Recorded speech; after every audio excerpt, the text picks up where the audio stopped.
ఆనందన్నయ్య? బాగున్నాను. ఇక ఇప్పుడు భీమ్కు పుష్ప దొరికితే అంతే చాలు. ఎదురుగా గుడి ఉంది, నేను దర్శనం చేసుకోవచ్చా? పద ఇక్కడి నుంచి. చేసుకో నువ్వు. సరే, త్వరగా కానీ.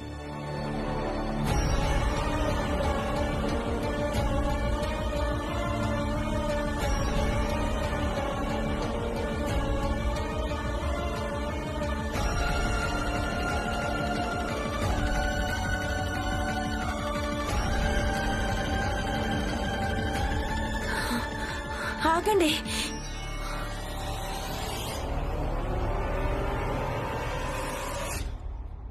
ఆ అమ్మాయి పూజ ఎందుకు చేస్తోంది? పైగా చేతులు జోడించి ఎందుకలా మొక్కుతుంది? కొంపదీసి తను పుష్ప కాదు కదా? పుష్ప! ఏయ్, త్వరగా పద. పుష్ప!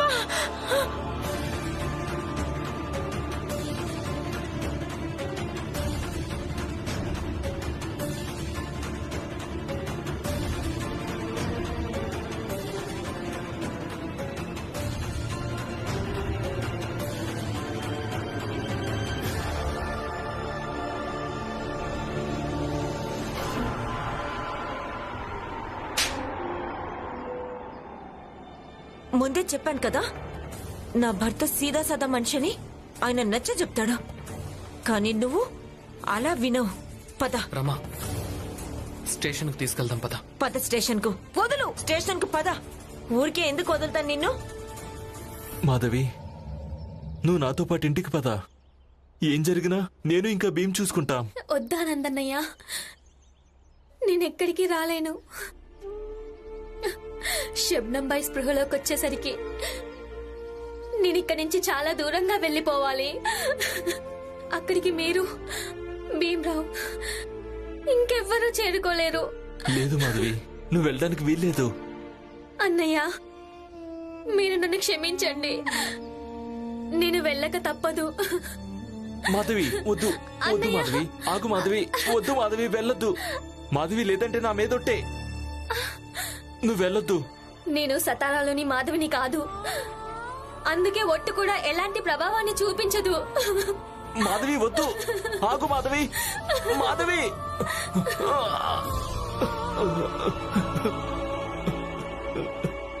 ఇన్స్పెక్టర్ గారు, ఈమెను అరెస్ట్ చేయండి. ఈమె మా వీధిలోని అమ్మాయిని ఎత్తుకెళ్ళింది. తనే మా వీధిలోని అమ్మాయి. ఈమె పేరు పుష్ప. మీరంతా ఎవరు? అది నా పేరు భీమ్రావ్ అంబేద్కర్. ఇక తను నా భార్య. మేమింతకు ముందు కూడా ఇక్కడికి వచ్చాం, కానీ సహాయం దొరకలేదు. ఈ రోజు మేము తనను ప్రత్యక్షంగా పట్టుకున్నాం. మీరు మాకు సహాయం చేయాలని కోరుకుంటున్నాం. ఏయ్, ఎవరు నువ్వు? నీతో పాటు ఈ దొంగతనంలో ఇంకెవరున్నారు? నాకేం తెలీదు. అయినా నేను ఎలాంటి దొంగతనం చేయలేదు. నాకు శబ్నంబాయి ఎలా అయితే చెప్పిందో సరిగ్గా నేను అలాగే చేశాను. చూడు, ఏ అమ్మాయినైనా అపహరించడం పెద్ద అపరాధం. ఈ నేరం చేసేందుకు నువ్వు జైలుకెళ్తావు, అలాగే నీ శబ్నంబాయి కూడా జైలుకెళ్తుంది.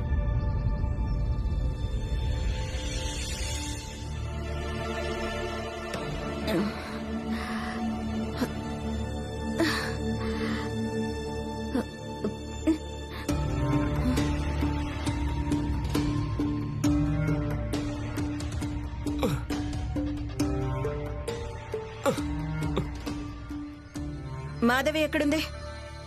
వెళ్ళిపోయింది. అలా ఎలా వెళ్ళిపోయింది? రేయ్, మాధవ్ ఎక్కడుంది? మాధవ్ ఎక్కడుందిరా? లే, మాధవ్ వెళ్ళిపోయే వరకు ఏం చేస్తున్నావు? ఆనందన్నయ్య, మీరు బానే ఉన్నారు కదా? నేను బానే ఉన్నాను. తాను ఎక్కడికి వెళ్ళినా పర్లేదు, కానీ నువ్వు మాతో స్టేషన్కి రావాల్సి ఉంటుంది. శబ్నంబాయ్, పద, వీణి కూడా తీసుకురండి. పద. నేను నిన్ను వదిలిపెట్టను. నీ అంతు చూస్తాను. ఆనందన్నయ్య, మాధవి అక్క ఎక్కడికెళ్ళింది? తెలీదు భీమ్, కానీ తను వెళ్ళిపోయింది. ఏం చెప్పి వెళ్ళిందంటే ఇక్కడి నుంచి చాలా దూరంగా వెళ్ళిపోతానంది. అలా ఎలా వెళ్ళిపోతుంది? ఎక్కడికెళ్ళిందో నాకు చెప్పండి, నేను ఇప్పుడే. ఇప్పుడు ఇదెక్కడ కొత్త చిక్కుముడి?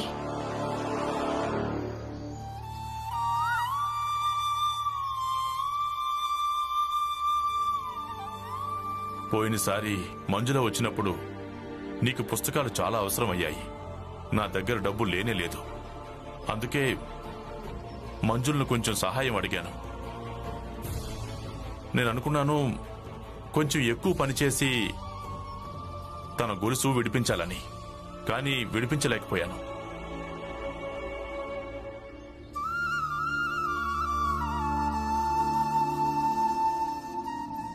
భీమ్, అంత దీర్ఘంగా ఏం ఆలోచిస్తున్నావు? ఏం ఆలోచిస్తున్నానంటే, ఒకరు చదువుకునే పుస్తకాలు ఒకరి గొలుసు తాకట్టు పెట్టాల్సి వచ్చేంతగా అంత ఖరీదుండటం మంచిది కాదేమో అని. నాన్నకు చెప్పొద్దని చెప్పానే. అంటే నాన్న నీకు అన్ని విషయాలు చెప్పేశారా?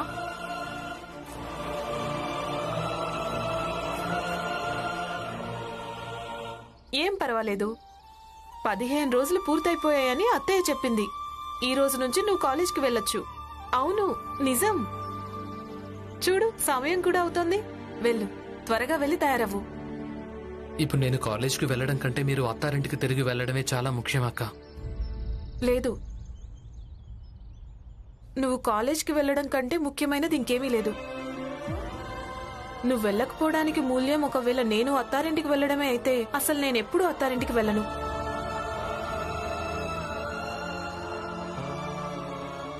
వెళ్ళు, లే, కాలేజ్కి వెళ్ళడానికి తయారవ్వు. వెళ్ళు. మంజుల, నీలాంటి చెల్లెల్ని పొందినందుకు మా గుండెలు గర్వంతో ఉప్పొంగిపోతున్నాయి. కానీ మరుక్షణంలోనే తల సిగ్గుతో వంగిపోతుంది. మా ఈ చెల్లెలు తన అన్నదమ్ముల కోసం ఎన్ని సహిస్తోందని. కానీ ఇది సరైంది కాదు.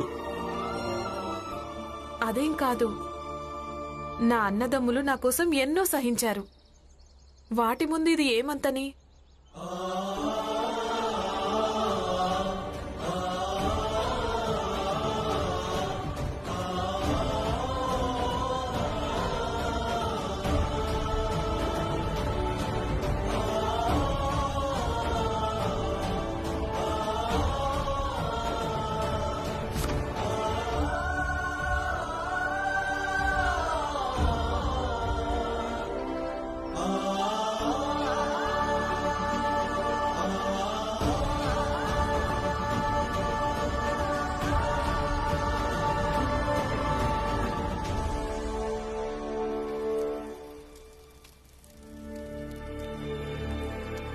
జీజాబాయ్,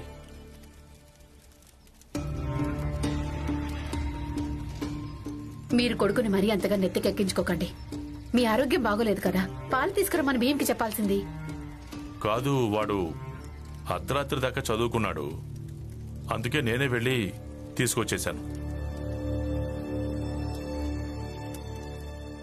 ఎప్పుడు చూసినా మీరు భీం తరపునే మాట్లాడుతూ ఉంటారండి. వెళ్ళండి, విశ్రాంతి తీసుకోండి. చాయ్ పెట్టి తీసుకొస్తాను.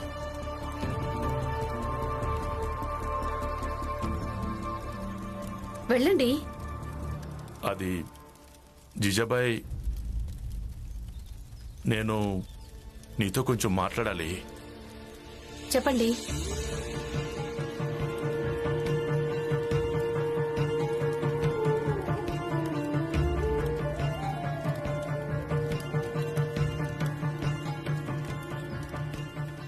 నాకు కొంచెం నీ సహాయం కావాలి. నేనేం సహాయం చేయాలి? అది నీ దగ్గరున్న దుద్దులు కావాలి. చాలా ధైర్యం కూడగట్టుకుని అడుగుతున్నాను. ఎందుకంటే నా దగ్గర మరో మార్గం ఏమీ లేదు. మీకెందుకు కావాలి? అది అంటే భీమ్ను కాలేజ్లోంచి తీసేసి 15 రోజులయ్యింది కదా. ఈ రోజు తను మళ్ళీ కాలేజ్కి వెళ్లాల్సి ఉంటుంది. తనకి కాపీలు, పుస్తకాలు, వాటి కోసమే డబ్బులు కావాలి కదా. అయితే మీరు నన్ను క్షమించండి, నేను మీకు ఎలాంటి సహాయం చేయలేను. కాదు, అవి కొడుకు కోసం కాదు, కూతురు కోసం కావాలి. చాలా వింత మనుషుల్లో ఉన్నారే. ప్రతి విషయం తిరిగి తిరిగి నా దగ్గరికి ఎందుకు వస్తుంది? ఎందుకంటే ఇదంతా నీ నిర్వాహకమే కాబట్టి. నిన్నటిదాకా రామ్జీ గారు ఇంట్లో విశ్రాంతి తీసుకుంటున్నారు. నువ్వే తననేదో మాటలంటున్నావు, ఏవో దెప్పి పొడుపు మాటలంటున్నావు. అందుకే పాపం ఆరోగ్యం బాగోలేకున్నా పనిలోకి వెళ్లిపోయాడు. కానే కాదు, నిన్న ఇంట్లోకి మంజులొచ్చింది. నాకు తెలిసి తనకు సంబంధించిన ఏదో విషయంలో ఆందోళన పడుతున్నాడేమో. జేజాబాయ్, నువ్వు అన్నదానికి అర్థమేంటంటే అన్నయ్యను మంజులే పనిలోకి వెళ్ళమని చెప్పిందనా? కాదు వదినా, మంజుల కాదు. ఇదంతా మీ గారాల భీం చేసిన నిర్వాకమే.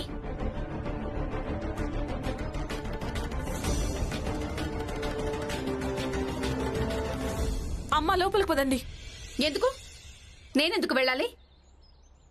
ఈ రోజు అందరికీ నిజాన్ని తెలిసిపోనివ్వు. నేనొక్కదాన్ని దోషిని ఎందుకు కావాలి? భీం చదువుల కోసం మంజుల దగ్గరున్న గొలుసు తాకట్టు పెట్టారు.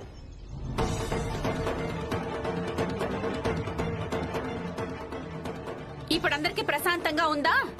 జేజాబాయ్, ఇది ఇంట్లో విషయం, ఇంట్లోనే ఉండనివ్వు. తినడానికి ఇంట్లో గింజలు లేవు, అందుకే అక్క నగల్ని తాకట్టు పెట్టుకున్నారు. ఇక ఈ భీమరావు కోటు వేసుకుని బాబాసాహెబ్లో తయారవుతుంటాడు. తన పొగరు అణచివేయడమే మంచిది. అప్పుడే ఈ కుటుంబంలోని వాళ్ళు ఆనందంగా ప్రశాంతంగా ఉండగలుగుతారు. ఇక మన పక్కింట్లోని ఒక కుటుంబం ఇలా పదే పదే సమస్యల్ని ఎదుర్కొంటూ ఉంటే ఇక మిగతా వాళ్ళు ప్రశాంతంగా ఎలా బతుకుతారు? అందుకనే నాకు భీమరావు మీద ఎప్పుడు నమ్మకం కలిగేదే కాదు. తను ఎప్పుడు ఏం చెప్పినా సరే కేవలం గొప్పవాడు అనిపించుకోవడం కోసమే చెప్తుంటాడు. అలాంటిదేం లేదు నట్వరన్నయ్య. నా తమ్ముడు చిన్నప్పటి నుంచి అంతే. నా గొలుసు తాకట్టు పెట్టిన విషయం తనకు తెలియనే తెలీదు. ఒకవేళ తనకు తెలుసుంటే తనెప్పటికీ ఒప్పుకునేవాడు కాదు. చూడు మంజులా, నువ్వు చాలా భ్రమంలో ఉన్నట్టున్నావు. నీకేమనిపిస్తోంది? భీముకు ఏమీ తెలీదనా? ఇక్కడ ఎవరింట్లో ఎన్నెన్ని రొట్టెలు చేస్తుంటారో ఇది భీమరావుకి చాలా బాగా తెలుసు. ఇక తన సొంతింట్లోనే తోడబుట్టిన అక్క గొలుసు అమ్మటం జరిగిందని ఆ భీమరావుకి తెలీదా? అలా జరగనే జరగదు. చూడండి, గొలుసు అమ్మలేదు, తాకట్టు పెట్టాం. మీకేం తెలియకుంటే తప్పుగా మాత్రం మాట్లాడకండి. చూడు రమ్మా, మీ దగ్గర డబ్బులు ఉండనే ఉండవు. ఇక మీరు గొలుసునెప్పుడు విడిపించగలుగుతారు? ఇక దాన్ని అమ్మడమే అంటారు. అది నా గొలుసు, అది నా సమస్య. దీంతో మీ అందరికీ ఏం సంబంధం? గోమతితో ఏం సంబంధం ఉందని ఇరుక్కుపోయారు కదా. అసలు నరోత్తం జోషితో కూడా ఏం సంబంధం లేదు. ఇరుక్కుపోలేదా? కానీ ఇక్కడ సంబంధం ఉంది.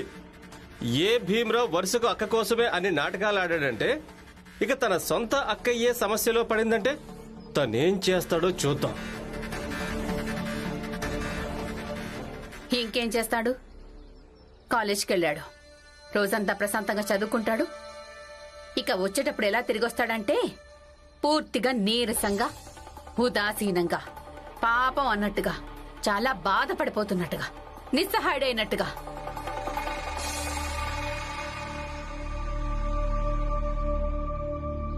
ఆయన కేవలం ఒక రచయితే కాదు, ఒక కవి కూడా, అలాగే ఒక నాటక రచయిత కూడా. పిల్లలు, విలియం షేక్స్పియర్ ఆంగ్లేయ నాటక రచయితల్లో ఆయన పేరు ఉత్తమ స్థాయిలో ఉంది. ఆయన నాటకాల వల్ల రాజకీయంలో సాగుతున్న కుట్రల గురించి తెలుస్తుంది. ఎలా అంటే, ఒక పని చేయండి, నువ్వు చెప్పు, విలియం షేక్స్పియర్ నాటకాలు ఎందుకంత సఫలమయ్యాయి? దోషులు తన అత్తారింటి వాళ్ళు కాదు, నిజానికి పుట్టింటి వాళ్ళే. మంజుల దోషిని నేనే. నువ్వు కాలేజ్కి వెళ్ళకపోవడానికి మూల్యం ఒకవేళ నేను అత్తారింటికి వెళ్ళడం అయితే అసలు నేను అత్తారింటికి వెళ్ళను. భీమరావు, నువ్వు చెప్పు, విలియం షేక్స్పియర్ నాటకాలు ఎందుకంత సఫలమయ్యాయి? అంతా నా కారణంగానే జరిగింది. విన్నారా? షేక్స్పియర్ నాటకాలు వీడి కారణంగానే సఫలమయ్యాయట. వినండి వినండి, ఎందుకంటే ఆయన వీడి దగ్గరే ట్యూషన్ చెప్పించుకున్నాడట. భీమరావు, ఒకవేళ నువ్వు తరగతిలో మనసు పెట్టలేకపోతుంటే నువ్వు బయటికి వెళ్ళిపోవచ్చు.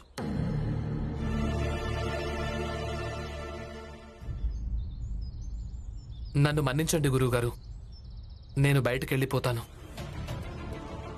చాలా ఆందోళనలో ఉన్నాను నేను. ఏంటి భీమరావు, నువ్వెలా బ్యారిస్టర్ అవుతావా? నువ్వు వాదన మధ్యలో నుంచి పారిపోయేలా ఉన్నావే. వీడసలు అయితేనే కదా గురువుగారు నన్ను అడిగితే ఎంత వాదన చేస్తారో ఇక్కడే చేయించుకోండి.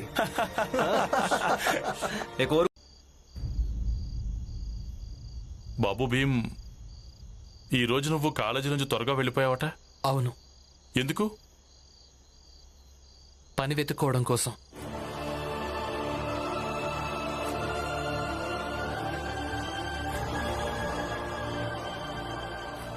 నిన్ను పని చేయమని ఎవరు చెప్పారు?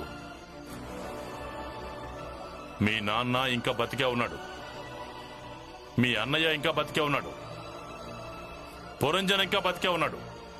మేమందరం కలిసి సంపాదిస్తాం. నువ్వు పనిచేయాల్సిన అవసరం ఏమీ లేదు. అవును భీమ్, నువ్వు ఇలాంటివి ఆలోచించడం వల్ల ఏం ప్రయోజనం? మేమంతా లేమా? డబ్బు గురించి నువ్వెందుకు బెంగపడుతున్నావు? ఎందుకంటే నన్ను నేను మీ అందరిలో కలుపుకోవాలనుకుంటున్నాను. ఒక్కసారి మంజులక్క గొలుసు విడిపించడానికి సరిపడా డబ్బు సంపాదించానంటే తర్వాత ఉద్యోగం వదిలేసి నేను చదువుకుంటాను. అన్నయ్య, ఇంకేం మాట్లాడద్దు. అన్నయ్య ఊరుకో, కోపడకన్నయ్య. మిగతా విషయాల్లో నేను నీతో వాదించగలను, వినగలను, తర్కం చేయగలను, కానీ చదువు విషయంలో మాత్రం అస్సలు వినను. రేపటి నుంచి నువ్వు సమయానికి కాలేజీకి వెళ్ళాలి, అలాగే సమయానికి కాలేజీ నుంచి తిరిగి రావాలి. జీవితం ఇంతకు ముందు ఎలా సాగుతుండేదో ఇక ముందు కూడా అలాగే సాగుతూ ఉంటుంది. అర్థమైందా? నువ్వు కేవలం చదువుకోవాలంతే, కేవలం చదువు. నన్ను క్షమించండి నాన్న, మీరు చెప్పిన ఈ మాట నేను పాటించలేను. పాటించలేవా? నువ్వెందుకు అర్థం చేసుకోవట్లేదు భీమ్? ఏది ఏమైనా సరే నువ్వు చదువు మానేయడానికి వీల్లేదు. నువ్వు కేవలం నీకోసమే చదవడం లేదు, నువ్వు మా కోసం, మన జాతిలోని ప్రతి వ్యక్తి కోసం చదువుతున్నావు భీమ్. చూడు భీమ్, కావాలంటే ఎవరు నమ్మినా నమ్మకపోయినా నీలాంటి ఒక వ్యక్తి ఈ సమాజానికి చాలా అవసరం. ఎందుకంటే నువ్వు బాగా చదువుకొని మా అందరినీ ఈ నరకం లాంటి జీవితం నుంచి బయటపడేస్తావు. ఆనంద్ చెప్పింది నిజమే భీమ్. నువ్వు ఈ బెంగలన్నీ వదిలే, చదువు మీదే శ్రద్ధ పెట్టు, అంతే. ప్రస్తుతం నేను మా అక్క జీవితాన్ని నరకంగా మారటం నుంచి కాపాడాలి. నేను తన గురించి ఆలోచించాల్సి ఉంటుంది. మిగతావేవి నాకు అర్థం కావటం లేదు. నువ్వు అర్థం చేసుకుని తీరాలి. ఇలా ఏం లేదు, నీకంటే ముందు మన జాతిలో ఎవ్వరూ కూడా పుట్టలేదని కాదు, ఖచ్చితంగా పుట్టే ఉంటారు. తను కూడా అలాంటి వ్యక్తిగత కారణాలు, అలాగే వ్యక్తిగత సమస్యలతో చిక్కుకుని ఉండొచ్చు. ఇక తను అందరి గురించి ఎలా ఆలోచించగలడు?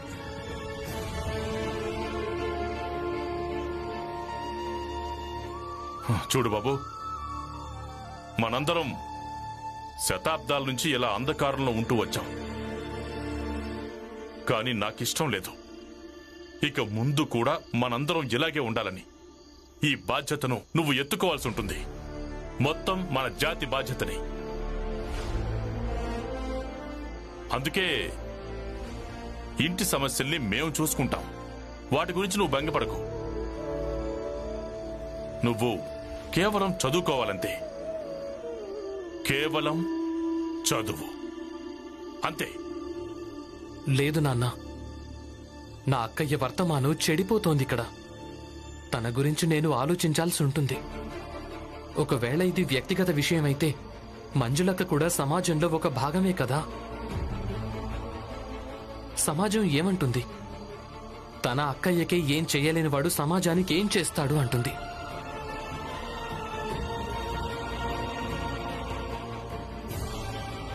లేదు నాన్న, మీరు చెప్పిన ఈ మాటను నేను పాటించలేను.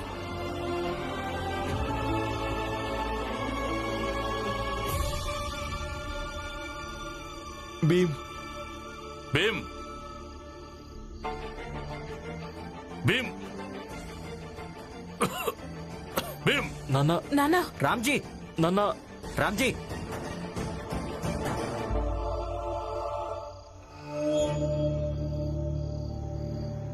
ఇప్పుడు బాణం సరైన లక్ష్యాన్ని తాకింది. అవునత్తయ్యా, భీమ్రావ్ స్వయంగా చదువు మానేస్తానని చెప్పాడు.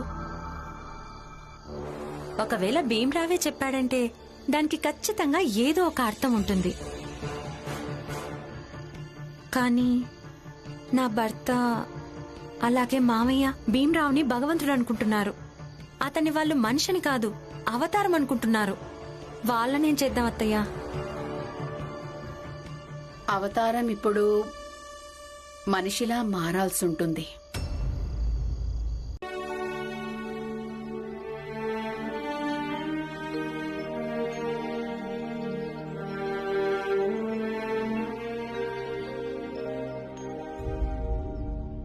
ఎంత ప్రశాంతంగా ఉందో కదా. భీమ్ లేకుండా మనం పొద్దున్నే చాయ్ తాగుతుంటే ఇల్లు ఇంకా జీవితం రెండూ ప్రశాంతంగా అనిపిస్తున్నాయి. అయ్యో మంజుల, నీ చాయ్ చల్లారిపోతుందమ్మా, రా. నేను భీమ్కి పాలు, రమాకి చాయ్ ఇచ్చేసొస్తాను. వదినా, ఇలా భీమ్రావు దగ్గరికి వెళ్తే ఇక వాళ్ళకి ఎలా అనిపిస్తుంది? వాళ్ళు ఇల్లు వదిలేశారని. నా అభిప్రాయం అయితే వాళ్ళకిది తెలిసి రావడం చాలా ముఖ్యం.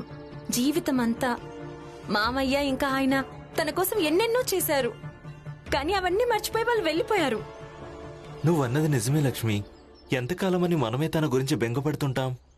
తను కూడా మన గురించి ఆలోచించాలి కదా. కానీ నేనైతే వెళ్తాను. ఎవరికి తప్పుగా అనిపించినా సరే, ఒప్పు అనిపించినా సరే. చిన్నప్పటి నుంచి నాకు వాడి మీద బెంగుంది. ఇప్పుడెలా వదిలేస్తాను?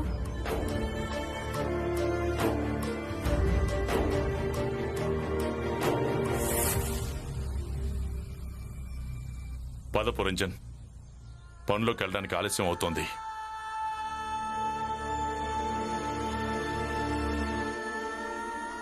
కనీసం మీరు చాయ్ అయినా తాగెళ్ళండి. బయట కూడా చాలా చోట్ల ఛాయ్ దొరుకుతుంది. పద.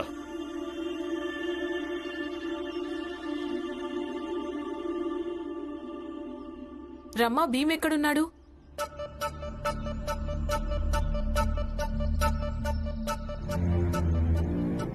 ఆయన పొద్దు పొద్దునే వెళ్ళిపోయారు. పని వెతుక్కొని చేసుకుని వస్తానని చెప్పారు.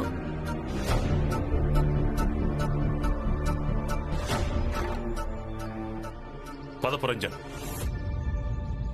భీముని వెతుకుదాం. ఇక విషయం కేవలం ఇల్లు వదిలేయడంతోనే ఆగిపోదు. ఇప్పుడు భీమ్ నిర్ణయించుకోవాల్సి ఉంటుంది. ఒకవేళ తను పని చెయ్యాలనుకుంటే తండ్రి కొడుకుల బంధాన్ని తెంచేసుకోవాల్సి ఉంటుంది.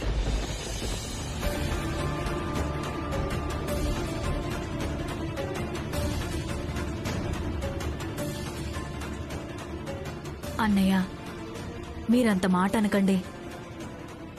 భీమ్ నిర్ణయాన్ని కోపంలో తీసుకున్నాడు. మనం వాడికి నచ్చజెప్తే అర్థం చేసుకుంటాడు.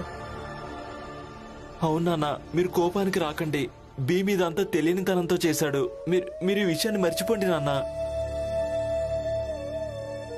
నాన్నా, భీమ్ వచ్చిన తర్వాత నేను వాడికి నచ్చ చెప్తాను.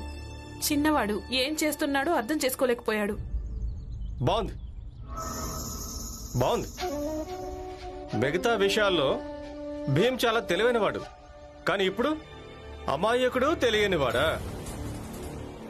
అసలు భీమ్ ఏదైతే చేస్తున్నాడో అది ఆలోచించి మరీ చేస్తున్నాడు, అలాగే ఒప్పే చేస్తున్నాడు. హితేష్, నువ్వు అగ్నికి ఆజ్యం పోసే పని చెయ్యొద్దు. రామ్జీ గారు తను మిమ్మల్ని రెచ్చగొట్టే పనిలో ఉన్నాడు. తనన్నది నిజమే కదా. భీమ్కు నేర్పిస్తూ నేర్పిస్తూ ముసలివాడిని అయిపోయాను. ఏది ఒప్పో, ఏది తప్పో, ఏది ఉచితమో ఇక వాడికి ప్రేమతో నచ్చ చెప్పాల్సిన అవసరం ఏమీ లేదు. ఇప్పుడు నేను వాడితో మాట్లాడతాను, అది చివరిసారిగా. పద పురంజన్. అయ్యో నాన్న, మీకు ఆరోగ్యం బాలేదు. ఇలాంటప్పుడు ఎక్కడికి వెళ్తున్నారు? భీమ్ నా జ్వరాన్ని దింపేశాడు బాబు.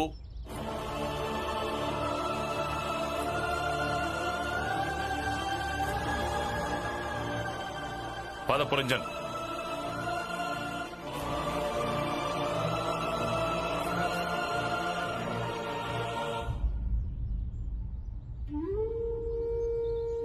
సామాను సర్దుకుని మన ఇంటికి పద. లేదు పిన్ని, ఆయన వద్దని చెప్పిన తర్వాత నేనెలా రాగలను? రానంటున్నావా? మీ పిన్ని మాట కాదంటున్నావా? పిన్ని, నేను పెళ్లి చేసుకుని వచ్చినప్పుడే మీరు నాకు చెప్పారు కదా, ఏది ఏవైనా సరే భర్త తోడు ఎప్పటికీ వదిలిపెట్టొద్దని. ఆయన తల్లి చనిపోయినప్పటి నుంచి ఆయన జీవితంలో ఎప్పుడూ ఒకే లోటు ఉంది. ఇక వాళ్ళమ్మ ఎప్పుడూ తనకు తోడుగా ఉండేదంట. ఆ రకంగా ఆయనకు నేను కూడా తోడుగా ఉంటున్నా. మీరు కోరుకున్నది అదేగా. మీరేగా నాకు నచ్చ చెప్పింది, నేను అదే చేస్తున్నాను.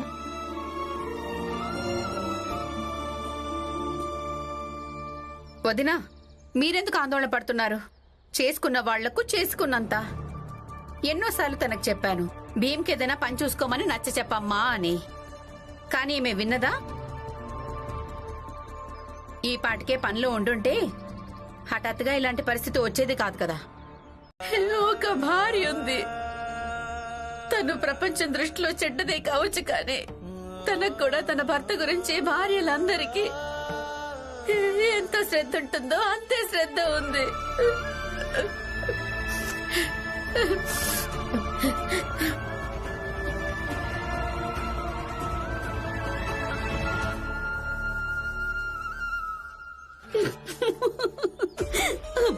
అసలు ఇక్కడుంటే మగాళ్ళు నాకు ఎప్పటికీ అర్థం కానే కారు. ముందుగా ఈ దలియా అమ్మ ఉంది కదా, ఈమె భర్త ఈమె వదిలేసి పారిపోయాడు. ఆ తర్వాత ఈ జీజాబాయ్ భర్త కూడా పారిపోయాడు. ఇంకొక ఆవిడ ఉండేది, ఈవిడ భర్త కూడా పారిపోయాడు. ఏమనిపిస్తుందంటే ఏదైనా పూజ గీజ చేయించడం మంచిది. ఏదైనా భూత ప్రేతాల సమస్య ఉందేమో ఎవరికి తెలుసు. ఎవరి భర్త చూసిన వాళ్ళు పారిపోతున్నారు. మా నాన్న విషయం ఎక్కడి నుంచి వచ్చింది? చూడు పులియా, ఎవరైనా పారిపోవడం నువ్వనుకునే విషయంలాగే అనిపిస్తుండొచ్చు. కానీ కట్టుకున్న భర్త వెళ్ళిపోయినప్పుడు ఆ భార్య ఎంత బాధపడుతుందో, తనెంత తల్లడిల్లిపోతుందో దాని గురించి నువ్వు కొంచెమైనా ఊహించగలవా? నేనెప్పుడు జీజాబాయికి తోడుగా నిలబడలేదు, కానీ ఈరోజు నాకు తన మీద సానుభూతి ఉంది. ఎందుకంటే తన బాధ నేను అర్థం చేసుకోగలను. మా అందరికీ కూడా సానుభూతి ఉంది. చూడు పులియా, కొంచెం నీ జోకు మీద కూడా కన్నేసించు, లేదంటే ఎవరికి తెలుసు తను కూడా పారిపోతాడేమో. నర్మయ్, అసలు నా భర్త ఎందుకు పారిపోతాడు? ఆ భీమరావు లాగా నాకు చేతగాని కొడుకు లేడు. అలాగే నేనేమి జీజాబాయ్ లాగా రెండో భార్యని కాదు. ఎందుకు పారిపోతాడు? మాట్లాడవేంటి? నువ్వు పారిపోతావా? నేనెందుకు పారిపోతా? నాకు తెలుసు, పారిపోడు. నవ్వుకో పులియా, ఎంతగా నవ్వుతావో అంతగా నవ్వుకో. కానీ నేను చెప్పే మాట ఎప్పుడూ గుర్తుపెట్టుకో, జీవితాన్ని నమ్మడానికి వీల్లేదు. నీ భర్తను భద్రంగా చూసుకో. మా బాధను చూసి నవ్వుతున్నావు కదా, ఇదే ఎగతాళి నీ జీవితంలో కూడా జరుగుతుంది. ఇప్పుడు నేనేం తప్పుగా అన్నానని? మీరేం కోరుకునేవాళ్ళు నేను అదే చేస్తున్నాను కదా. మీరే కోరుకునేవాళ్ళు నేను పని చేయాలని, ఉద్యోగం చేయాలి అని. అదే చేయడానికి ప్రయత్నం చేస్తున్నాను. అందుకు మీరు సంతోషించటం మంచిది. ఇక అదే సంతోషంతో పాటు అంతా చక్కబడేదాకా ఎదురు చూడడం కూడా మంచిది. ఇక నాన్న గురించి అంటారా, నాన్నను నేను ఎట్టి పరిస్థితుల్లోనూ వెతికి తీసుకొస్తాను.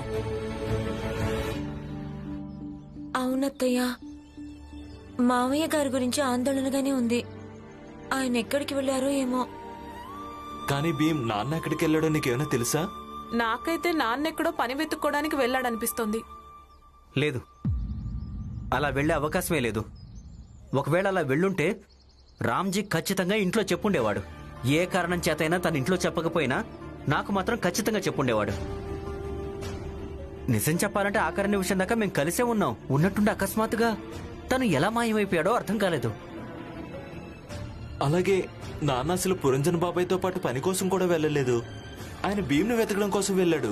అదే కదా నాకసలు అర్థం కావటం లేదు. ఇలా చెప్ప పెట్టకుండా నాన్న ఎందుకు వెళ్లిపోయి ఉంటారు? సరికెళ్ళడు, ఎక్కువగా గింజుకోకో.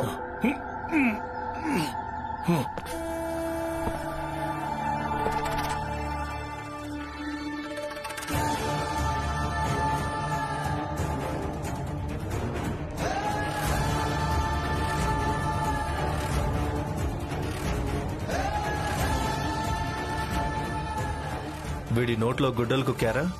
కుక్కాం నరోత్తమ్ గారు, చాలా జాగ్రత్తగా గుడ్లు కుక్కాం. వీడికి అతిథి మర్యాదలు బాగా చేయండి. రే రండ్రా.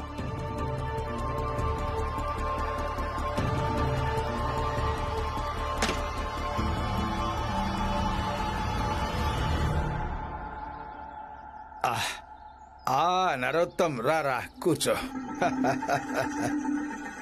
ఈ మందుతో పాటు రామ్జీ కేకలు పెడబొబ్బలు వింటుంటే బాధలోంచి వస్తున్న మూలుగులు చాలా ఆనందంగా ఉంది. అప్పుడు మూలుగులు ఎందుకు ఆగిపోయాయి? మిలిటరీ వాడు కదా, ఆవేశంతో పదే పదే నేను ఎవ్వరిని వదిలిపెట్టానని అంటున్నాడు. అసలు ఒక చిన్న జాతికి చెందిన అంటారాని వాడి నోటి నుంచి అలాంటి మాటలు రావడం మంచిదంటారా బాబాయ్? అంతే, మన వాళ్ళకి కోపం వచ్చేసింది.